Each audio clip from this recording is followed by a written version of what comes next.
livro O que Resta da Ditadura, a Exceção Brasileira, organizado por Edson Telles e Vladimir Safatli. Capítulo 3. A política do bloqueio, o bloqueio da política. Artigo 3.5. 10 fragmentos sobre a literatura contemporânea no Brasil e na Argentina, ou de como os patetas sempre adoram o discurso do poder, por Ricardo Lizias. 1. Antes de tudo, devo esclarecer que vou tratar da literatura produzida no Brasil e na Argentina por escritores que começaram sua obra quando as duas ditaduras nos dois países já estavam superadas, ou ao menos viviam seus últimos anos. O recorte é meramente ocasional e faço questão de deixar a ressalva de que diversos outros países latino-americanos estão produzindo uma literatura interessante e sintomática de suas inquietações. Com destaque, talvez, para o Chile, de Augusto Pinochet, e o Peru, que discute esteticamente o caso do Sendero Luminoso. Pode-se ler, entre outros, Santiago Roncagliolo e Alonso Cueto. Ressalto também que, apesar de considerá-los fundamentais, não são o foco da minha reflexão. Autores que consolidaram suas obras durante as ditaduras ou mesmo antes delas. Assim, não é o caso aqui de discutir nomes como Caio Fernando Abreu e Antônio Calado. No caso argentino, por sua vez, alguém como Júlio Cortázar também me parece fazer parte de outra época, bem como Ernesto Sábato. Esclareço também que o objeto de análise é apenas a ficção em prosa, ficando de lado os textos memorialísticos. Conheço as hipóteses que aproximam memória de ficção, mas continuo achando que existe uma série de diferenças entre elas, sendo uma o detalhe de que a ficção não exige a participação direta ou indireta do escritor com o fato narrado. Caso óbvio da memória. Ainda assim, eu gostaria de destacar um texto memorialístico de grande vigor estético, Retrato Calado, de Luiz Roberto Salinas Forte. Infelizmente, esse livro não ocupa o lugar de destaque que merece nos estudos de nossa memorialística. Aqui, mesmo afastado do objeto, deixo minha primeira conclusão sobre os estudos literários recentes no Brasil. A incrível teimosia, com algumas exceções, em sempre dar atenção para os textos menos importantes. 2. Advertência. Para não correr o risco de generalização indevida, ressalto que no Brasil existe um pequeno número de escritores que tenta contornar o estado que vou descrever, bem como alguns críticos literários sérios e atentos ao que de fato deveria ser importante. Mas, como eu disse, é um grupo pequeno, de pouco destaque e, se considerarmos que a literatura sempre foi também lida como um movimento coeso, fora de qualquer ambiente organizado. Dessa forma, quando digo literatura brasileira contemporânea, adoto esse procedimento de coesão, tendo claro conhecimento dos poucos resistentes. A minha generalização, portanto, faz sentido. Não tentei aprofundar nenhuma das análises e evitei, a todo custo, fazer citações, optando apenas por indicações de leitura e mantendo a crítica de forma fragmentária. Tudo aqui, portanto, precisa ser melhor esclarecido e mais aprofundado, o que pretendo fazer em breve. A advertência talvez seja o lugar adequado ainda para uma observação levemente constrangedora, mas necessária. O principal risco que um trabalho como esse corre é o de criar uma espécie de grupo de boas pessoas, todas contra a tortura e em defesa de ideais nobres e dignos. É sempre bom fixar uma imagem como essa. Para além, creio que a iniciativa será estéril se o próprio meio intelectual não for confrontado. Não é o caso de listar aqui a possível cumplicidade que os setores da universidade tiveram com a ditadura militar. Ela existiu e é bem conhecida, bem como seu contrário. Todos sabemos da resistência empreendida por outros setores, por sua vez. Mas creio ser preciso pesar o que ainda continua vigorando como herança do período autoritário. A ampla elitização do ensino, por exemplo, dados do último vestibular demonstram que só tem crescido nos anos recentes a presença das classes mais altas no corpo discente de nossas principais universidades públicas, o que as torna uma espécie de extensão, com as exceções confirmadoras de sempre, dos colégios de segundo grau de elite. Se o corporativismo acadêmico e o seu pacto com a elite continuarem sem discutir abertamente essa questão, terão colaborado para a continuidade do regime autoritário. É imperativo dizer que, por enquanto, é o que tem acontecido. Desculpem o constrangimento. É chato mesmo. 3. Mais ou menos a partir da década de 80, Brasil e Argentina começaram a discutir com liberdade o que fazer com a herança dos anos de exceção.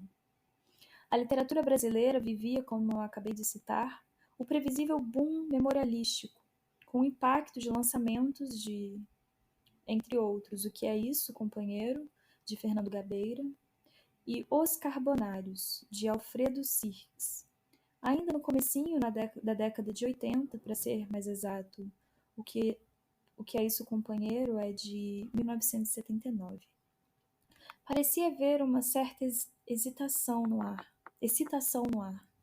animada com o retorno dos artistas e dos intelectuais exilados. As discussões em germe prometiam que os próximos anos trariam os textos de ficção sobre o período. Uma sociedade madura sempre metaforiza suas inquietações. A Argentina, por sua vez, viu, ao lado das memórias, a publicação de um texto que desde o início foi reconhecido por sua alta qualidade literária. Os Piches Cegos, de Rodolfo Fogwill. Os Piches Cegos, de Rodolfo Fogwill. Trata-se de um romance sobre as guerras das Malvinas, em que a estratégia militar argentina é tratada mais ou menos como foi: uma enorme estupidez, com os militares tentando manter-se no poder e especialistas táticos que são conseguindo o contrário. Fogwill os trata como desastrados, para usar uma palavra leve, que de fato eram, e seu narrador adere à solidariedade popular aos soldados rasos, verdadeiras vítimas da catástrofe que foi a invasão das Malvinas. Com isso, o escritor se colocava imediatamente contra a política dos quartéis. Ressalto que até hoje, 45 anos depois do golpe, até onde sei, não existe nenhum romance de peso que analise a vida de caserna brasileira. Não vá alguém dizer que nossos militares não se prestam à sátira. As recentes declarações de um deles, de patente elevadíssima, chamando atenção para o perigo de que os índios que moram na reserva Raposa Serra do Sol representam para a unidade nacional, são um prato cheio para os nossos ficcionistas. Mas aposto que ninguém vai aproveitar. Aqui, citando ainda romances argentinos, Vila, de Luiz Guzmán, e Duas Vezes Junho, de Martín Corrán, chama atenção para uma diferença entre as duas literaturas em questão. Na Argentina, um esforço para criticar as instituições, enquanto no Brasil as instituições continuam intocáveis, talvez com exceção da corrupção policial. Mesmo nesse caso, pensando melhor, é preciso um certo cuidado.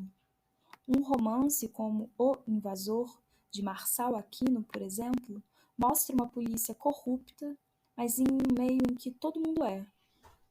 Para a literatura brasileira contemporânea, as instituições estão à altura do cidadão.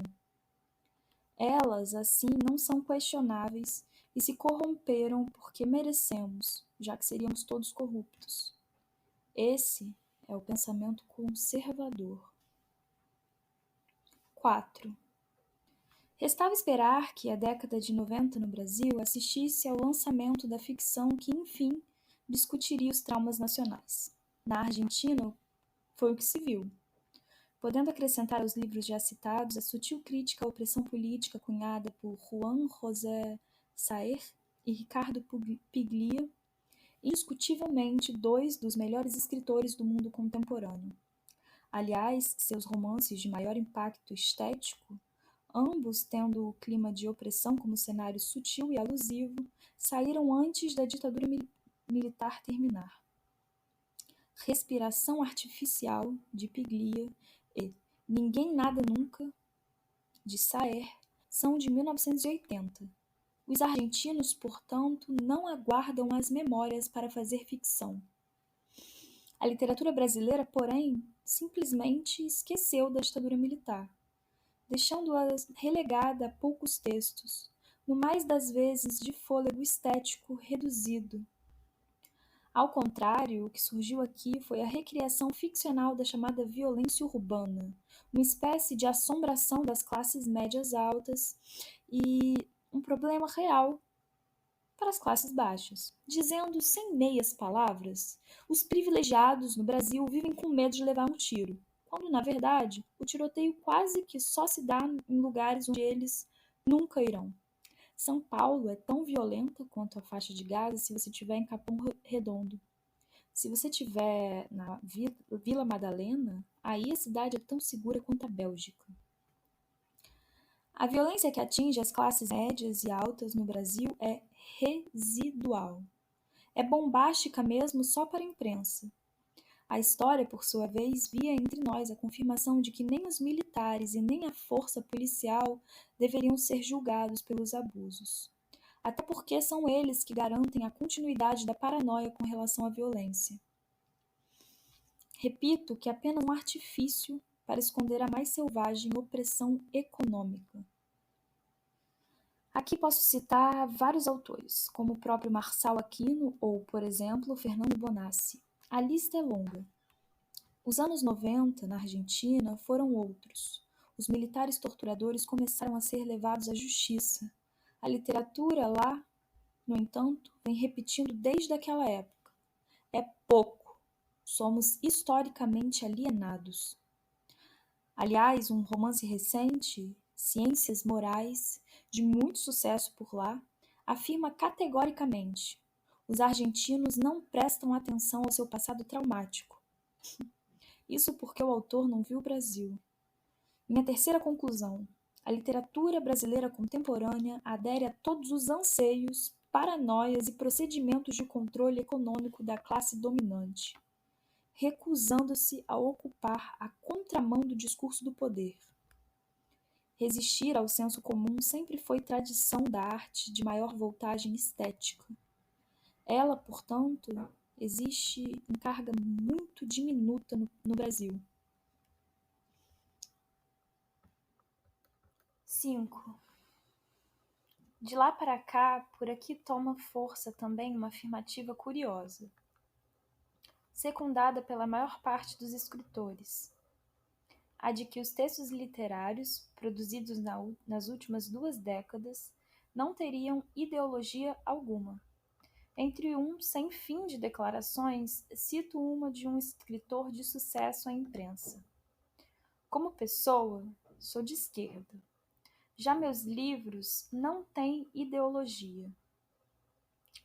Não preciso argumentar que é impossível existir um texto que não tenha uma posição política, qualquer que seja ele e ela. Alguém poderá dizer que a frase é só uma bobagem sintomática de, no máximo, o surgimento de uma categoria de escritores simplórios. É verdade, mas ela também serve como artifício para esconder o conservadorismo dos textos que, aderindo sempre ao discurso do poder, reivindicam um lugar distante de qualquer posição política. Ora, todos sabemos que, com exceção dos cínicos, todo conservador detesta ser visto como tal. Estaticamente, o texto militante ou engajado já foi superado.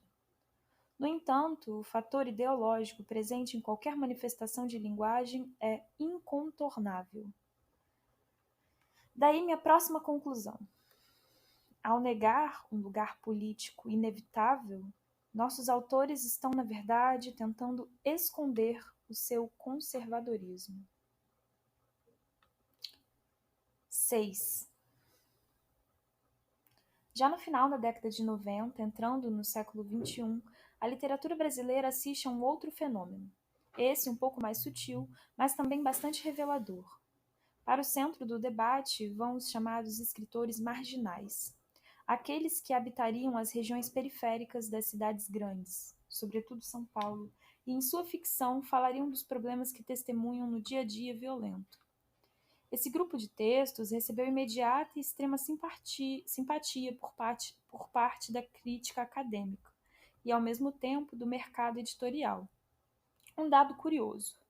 A crítica literária profissional acata a produção literária da periferia, mas não se pronuncia com o mesmo entusiasmo sobre a falta de acesso dessa mesma periferia às instituições de ensino gratuito. Trata-se de uma ilusão de democracia, como, aliás, a ditadura brasileira fez ao manter, por exemplo, um congresso e até oposição de fachada. Quero aqui tirar outra conclusão. A crítica literária brasileira, mais recente, é, no geral, do mesmo jeito. Continuando a comparação, a argentina Beatriz Sarlo publicou um estudo, tempo passado, em que critica o excesso de textos em tom testemunhal no seu país e na América Latina em geral. Curiosamente, ela não cita o Brasil. De novo, sublinho a ironia. Os estudos literários na Argentina apontam para o pouco trabalho de recriação ficcional de seu passado, sendo que, no entanto, seus escritores fazem praticamente isso. Trata-se, portanto, de um ambiente inconformado. Se lembrarmos que, ainda durante a ditadura, um crítico que depois atingiria um papel de enorme destaque escolheria para discutir o lugar do Brasil no mundo um escritor como Machado de Assis, é de fato desalentador que ficcionistas sejam elogiados só porque vivem ao pé da miséria, quando ela não deveria de fato existir, e nem eles, portanto. Sabemos que os países que levaram seu aparelho repressivo à justiça tiveram seus índices de violência posteriormente diminuídos. Então, a literatura da violência urbana paga um tributo à impunidade, e a crítica, fechando os olhos a isso, assina embaixo. 7. Resta-me ainda descrever o último movimento da nossa aqui já malfadada literatura brasileira contemporânea. Esse, ao mesmo tempo, consequência e cúmplice do apagamento histórico que estou descrevendo. Os nossos, assim chamados, jovens. São escritores em torno de 30 anos, vindos das classes médias e altas, que frequentaram colégios de segundo grau de elite e depois as melhores universidades. Estreando agora, no início do século XXI, seu assunto é um só: eles mesmos.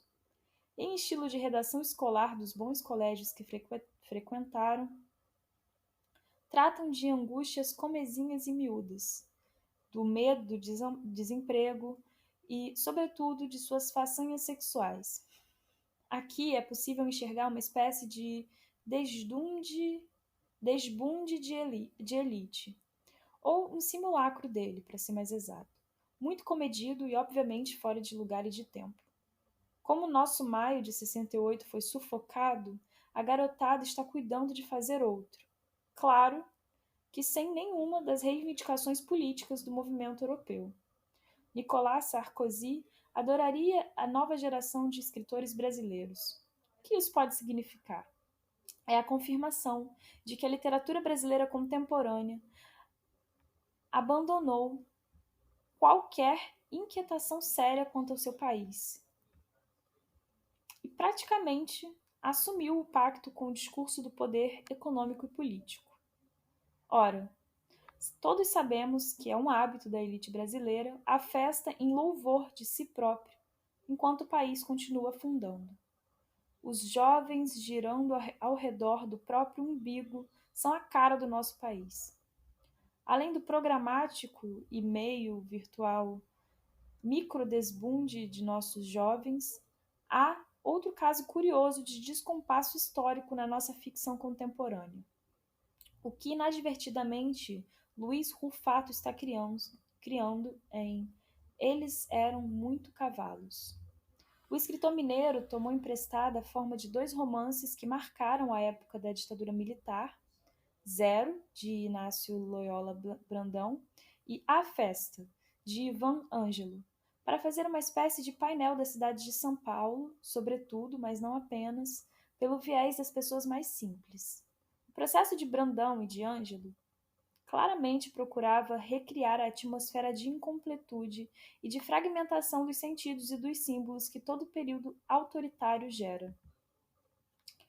Ao levar as mesmas ferramentas para as classes baixas em época democrática, o resultado é preconceituoso.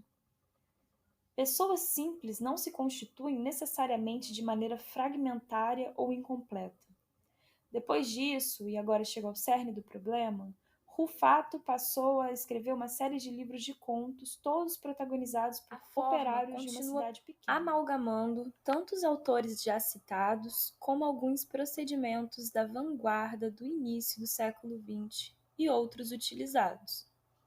Por exemplo, por Machado de Assis e Laurence Sterne, um exemplo entre os tantos possíveis, a mancha preta que praticamente fecha Eles Eram Muitos Cavalos, na página 147 e 148, está na página 69 e 70 da edição brasileira A Vida e as Opiniões do Cavalheiro Tristan Shandy, romance lançado há mais de 200 anos. O curioso é que não é segredo para ninguém que operários já não existem ou se especializaram a ponto de evoluir socialmente. Os últimos metalúrgicos fazem parte da classe média e o mais bem-sucedido de todos continuou a carreira, agora como um dos presidentes da República mais bem avaliados do mundo democrático. As classes baixas atualmente trabalham em subempregos, principalmente para o setor de serviços. A regressão formal e a questão sem lastro contemporâneo produzem uma espécie de espantalho ficcional que, obviamente, afasta as verdadeiras questões do mundo contemporâneo. A dificuldade que nossos autores enfrentam para enxergar o próprio tempo tem óbvias consequências conservadoras, já que nos atrasa estética e historicamente. 8. Espero que ninguém entenda que estou reivindicando uma literatura de tom realista que simplesmente represente os anos da ditadura. Não se trata disso e creio que um movimento nesse sentido seria um erro histórico. Para dar um exemplo de um belo livro que já citei, Ninguém Nada Nunca, do argentino Juan José Saer, nesse caso, o ambiente de arbitrariedade é aludido a partir do assassinato em série de cavalos na região dos Pampas. Crimes que acabam soterrados pelo ambiente geral de aceitação à violência. Sublinho que estou tratando de um problema estético. Ao tomar o ponto de vista positivo quanto ao senso comum que vigorou a partir da redemocratização, ou seja, aquele que não desafia os anseios das classes médias e altas, nossa literatura, obviamente, precisou se nivelar ao grupo ao qual se aliviava, prendendo-se a um termo médio de realização estética. Ou, para repetir uma expressão que acabou muito usada por esses escritores jovens, não somos tão radicais assim. Em resumo, a literatura brasileira abandona o sentido de negatividade e de resistência ao senso comum. E, ao contrário, 9. Se alia a ele. Aqui, quero fazer uma nota entre parênteses. Meu texto pretende, é claro, se instalar em um lugar de resistência. Por isso, creio que além de apontar o apagamento histórico e o pacto com a elite, é importante propor uma alternativa. A principal delas é o próprio cerne desse ciclo de debates: o apoio às ações na justiça que pretendem julgar a tortura cometida durante os anos de ditadura. Mas creio que possamos criar um objeto de discurso paralelo. Proponho que um grupo de intelectuais se reúna e, nos moldes dos tribunais Russell, escreva um julgamento com nomes e, sobretudo, anos a que os torturadores, se a justiça for mesmo feita, devam ser condenados. Eu quero saber quantos anos esse brilhante Ustra deve ficar preso. Se criarmos uma linguagem contra a impunidade, com certeza fortaleceremos as condições para que a justiça formal finalmente cumpra suas obrigações. Minha proposta pode parecer ingênua, mas quero lembrar que esse tipo de discurso, o que imagina as coisas antes que de fato elas aconteçam, precedeu muitos movimentos que depois fizeram, na realidade, o que antes era só ficção. Repetindo, o primeiro discurso público a tratar da ditadura na Argentina de maneira enfática, para além dos documentos de grupos engajados, portanto não públicos, foi o ficcional, e não, por exemplo, o jurídico. Ora, se começarmos enfaticamente a dizer: fica condenado o senhor Carlos Alberto Brilhante Ustra a X anos de prisão pela morte de X e X, mesmo que esse discurso seja só um sonho ou apenas uma ficção, a linguagem que ele instaura se fortalece. Eu, portanto, vou terminando meu texto dando voz de prisão a esse coronel Ustra. 10. Por fim, quero esclarecer um possível mal-entendido. A questão que destaquei é característica do momento atual. Durante o século XX, sobretudo na primeira metade, por exemplo, o Brasil teve uma literatura vigorosa, uma das mais vivas e mais relevantes de toda a América Latina.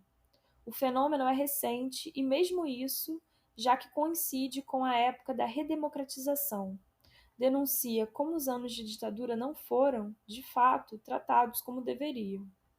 A comparação com a Argentina, para além da velha rivalidade do futebol, é meramente casual.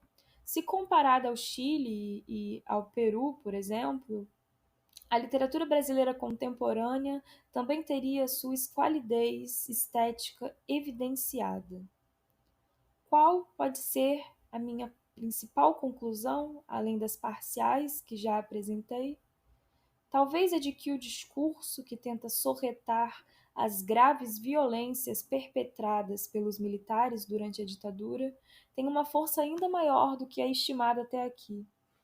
Mesmo a arte, e um dos seus gêneros mais característicos de resistência, a literatura, dobrou-se diante da pressão.